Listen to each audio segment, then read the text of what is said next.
Syria के लोग जंग के बीच अचानक योग कर रहे हैं।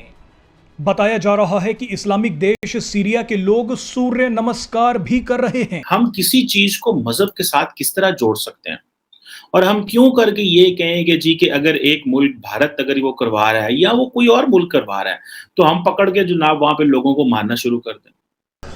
चूँकि थोड़ी सी हिंदुइज़्म आती है, इस्लामिक पॉइंट ऑफ व्यू से थोड़ा सा मैं कहूँगा इसको इतना एज हासिल नहीं है। लेकिन अगर आप स्पोर्ट्स को भी मजहब से जोड़ लेंगे तो अब हम आगे कैसे चल सकेंगे। अब क्वेश्चन ये होता है कि भाई आपने अपने जिस्म की वर्जिश करनी, आप इसको योगा ना कहें, आप कुछ और कह लें। पॉइंट अच्छा कि जो आपने फ़ायदे बताए कि एक तो ये कि पॉजिटिविटी आती है ज़िंदगी में, डिप्रेशन से दूर होता है, इंसान किसी को नुकसान नहीं पहुंचाता। इन फ़ायदों के हिसाब से तो मैं ये अंदाज़ा लगाता हूं कि पाकिस्तान के हर सियासतदान को और हर एंकर को योगा ज़रूर करना चाहिए। दोस्तों, सीरिया मुस्लिम देश है जिसको अमेरिका ने तबाह कर दिया इंग्लैंड के साथ मिलकर। ये कभी किसी देश को फलता फूलता देख नहीं सकते। अब हालत ये हो चुकी है कि वहाँ पे लोग मानसिक संतुलन खो चुके हैं, बुरे हालात हैं, परेशान हैं। लेकिन उस परेशानी के आलम में इनको एक चीज़ समझ में आई, योगा। इन्होंने कहा अगर योगा करेंगे तो हमारे लोग भी ठीक रहेंगे, और इसी से वहाँ पे लोग योगा करने लगे, सूर्य नमस्कार करने लगे। ये देखकर पाकिस्तान के लोगों की तो हालत ख़राब हो चुकी है। दोस्तों, प्लीज़ कमेंट्स करके बताइएगा वीडियो कैसी लगी है। चैनल को लाइक और सब्सक्राइब भी जरूर कर लीजिएगा। Thank you very much. Syria के लोग जंग के बीच अचानक योग कर रहे हैं। बताया जा रहा है कि इस्लामिक देश सीरिया के लोग सूर्य नमस्कार भी कर रहे हैं। सीरिया में हिंदू साधुओं की वेशभूषा में ट्रेनर योगा का प्रचार कर रहे हैं। यह खबर आज पूरी दुनिया को देखनी चाहिए, खासतौर पर दुनिया के उन ताकतवर देशों को जिन्होंने सीरिया को बर्बाद कर दिया। अमेरिका, ब्रिटेन, फ्रांस, इजराइल और सऊदी अरब जैसे देश इकट्ठा हो गए। इसके बाद इन सभी देशों ने सीरिया में भयंकर तबाही मचाई। ये जंग अभी भी सीरिया में चल रही है। बशर अल असद ने सीरिया में योग की मुहिम छेड़ दी। लोगों को भारत की मेडिटेशन टेक्निक सिखाई जा रही है। सीरिया के जंगलों, खेल के मैदानों और स्टेडियम्स में बच्चों और वयस्क लोगों को नियमित तौर पर योगा कराया जा रहा है। क्या बात। मेरा बेसिक जो ट्रेडिशनल योगा है, हाथा योगा एंड विन्यासा योगा, जिसको अष्टांगा योगा भी कहते हैं, उसकी एक फॉर्म जो है वो अगर ट्रेडिशनल से आप थोड़ी तेज फॉर्म कर दें पोस्चर्स की। अच्छा, अब योगा जो है वो सिर्फ और सिर्फ पोस्चर्स का नाम नहीं है। योगा के मुख्तलिफ स्टेजेस हैं। योगा में एक योगा है ऑन द मैट, एक योगा है ऑफ द मैट, कि आपको यामाज नियामाज हम उनको कहते हैं संस्कृत में। संस्कृत इसलिए क्योंकि ये बेसिकली योगा जो है शुरू हुआ था इंडस सिविलाइजेशन के दिनों में, और जो अभी मोहनजोदारो और हड़प्पा है, 5000 साल पहले यहाँ इसको प्रैक्टिस किया जाता था। और ये कॉन्सेप्ट साइकोलॉजी के कॉन्सेप्ट से भी बहुत पहले आया था। और one of the most peaceful और सिविलाइज्ड एक जो आप हड़प्पा और मोहनजोदारो को देखें तो उसको कहा जाता था। बहुत अरसे से 5000 साल से प्रैक्टिस हो रहा था। सो ये जो आप कह रही हैं यकीनी तौर पे बिल्कुल हैं। इसके बहुत ज़्यादा टाइप्स हैं।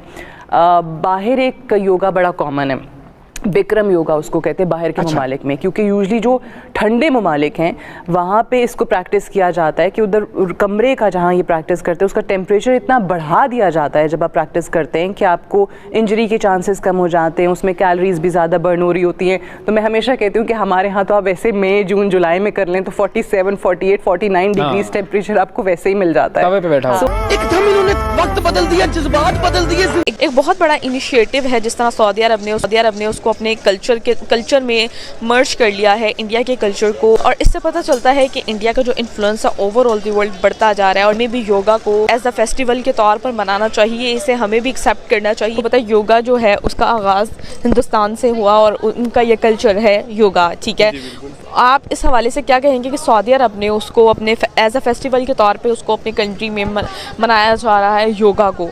सर, आप इसको कैसे देखते हैं? योगा बेसिकली बहुत अच्छी चीज़ है, हेल्थ के लिए बहुत अच्छी, उसके रिज़ल्ट भी मिलते हैं। जो लोग योगा करते हैं वो हार्ट हेल्थ के लिए बहुत अच्छे होती है। और दूसरी बात कि ये मेरे ख़्याल से अच्छा कदम है उनका, सऊदी वालों का। लेकिन चूँकि थोड़ी सी हिंदुइज़्म आती है, इस्लामिक पॉइंट ऑफ व्यू से थोड़ा सा मैं कहूँगा इसको इतना एज हासिल नहीं है। लेकिन अगर आप स्पोर्ट्स को भी मजहब से जोड़ लेंगे तो अब हम आगे कैसे चल सकेंगे। अब क्वेश्चन ये होता है कि भाई आपने अपने जिस्म की वर्जिश करनी है। आप इसको योगा ना कहें, आप कुछ और कह लें। और क्वेश्चन ये है कि अगर वो इंडिया करा रहा है, पाकिस्तान करा रहा है, वो दुनिया कोई मुल्क भी करा रहा है, लेकिन ये कह देना जी कि क्योंकि पुलिस जो है वो ने अलाउ क्यों किया या हुकूमत ने अलाउ क्यों किया। अब आपको पता है इंटरनेशनल डे जो है योगा का, ये तो यूएन मनाता है, ठीक है। और अच्छा मजे की बात है, दुनिया की सारी कौमें मनाती हैं, इसमें पूरी दुनिया में मनाया जाता है। जब ये कोविड आया था तो लोगों ने जो है वो समझा कि घर में हम योगा करेंगे। किसी ने कहा जी कि हम इस तरह नमस्ते करेंगे।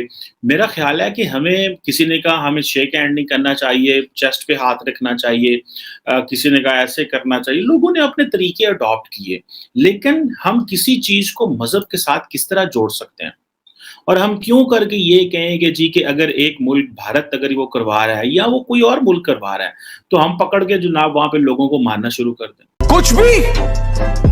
कुछ भी आप क्या कर रहे हैं कि आप उस तरह की एक्सरसाइज इवेंट्स करने लगे हैं जिससे लोग कहेंगे यार यहाँ पे तो जाएंगे तो मामलात शायद खराब ना हो जाए। मैं आपको रिसेंट मिसाल देता हूँ, जब मैं नेपाल में था कोई 2-3 हफ्ते पहले, तो मैंने वहाँ पे देखा कि वहाँ पे जो सारा टूरिस्ट आया हुआ है वो घूम फिर रहे हैं, खवातीन घूम रही हैं।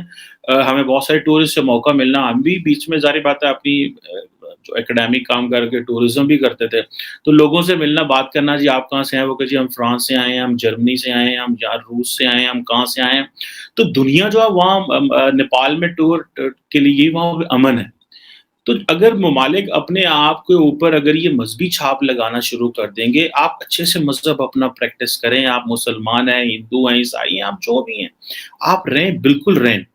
लेकिन किसी एक प्रैक्टिस को ये कह देना कि जी ये जो है वो इस्लाम को खतरा तो नहीं इससे।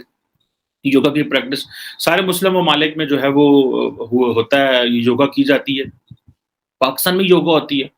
मैं यहाँ पे कई ऐसे एक्सरसाइज कराने वाले जिनको जानता हूँ जो योगा कराते हैं। यहाँ पे होटल्स में योगा होती है और बहुत सारी जगहों पे होती है।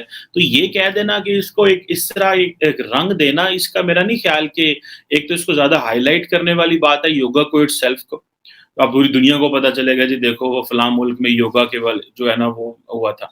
आप अक्सर हम देखते हैं कि नमाज पढ़ते वक्त बहुत सारा आपका माइंड इधर उधर जाना शुरू हो जाता है, बहुत सोचें आती हैं। सो जब आप ये भी प्रैक्टिस करते हैं तो आपके नमाज में भी फोकस आना शुरू हो जाता है, ये भी क्योंकि आप अपनी माइंड की वो जो डिस्ट्रैक्शंस हैं बिकॉज ऑफ योर 5 सेंसेस आपने उनको बंद कर दिया है।